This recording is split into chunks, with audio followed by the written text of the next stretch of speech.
ह्या वर्षी केदारनाथ किंवा चारधाम यात्रा प्लॅन करताय तर यात्रा रजिस्ट्रेशन तर करावंच लागेल. तेच कसं करायचं आज समजून घेऊ, म्हणजे तुमची यात्रा अगदी सुलभ होऊन जाईल.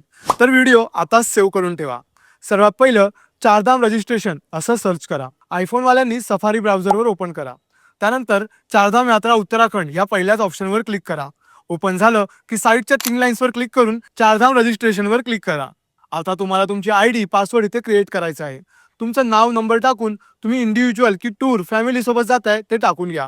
तुम्हाला एक OTP येईल, तो तिकडे टाकून एक स्ट्रॉंग पासवर्ड क्रिएट करा. तुम्हाला तुमची ID पासवर्ड मिळेल. ते नव्याने टाकून तुमच्या समोर एक नवीन पेज ओपन होईल. त्यातलं यात्रा पंजीकरण हे ऑप्शन दाबा. पहिलं तुम्ही तुमची पूर्ण टूर किती दिवसांची आहे ते टाका. तुम्ही कुठल्या ट्रान्सपोर्टने येताय ते टाका.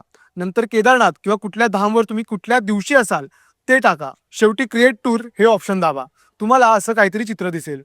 त्यानंतर तुम्ही आधार नंबर टाका, फॅमिली नंबर टाका, तुमचा नंबर आणि ईमेल ID टाका. तुम्हाला तुमचे यात्री पास त्यावर मिळून जातील. तुमचा फॉर्म 1 दिवस अगोदर मंदिराजवळ दाखवून तुमचं टोकन घ्या. त्याच दिवशी खूप गर्दी तुम्हाला सहन करावी लागेल. 1 दिवस अगोदर जर तुम्ही टोकन घेतलं तर तुम्ही डायरेक्ट लाईनमध्ये उभं राहू शकता. माहिती आवडली असेल तर फॉलो करायला विसरू नका.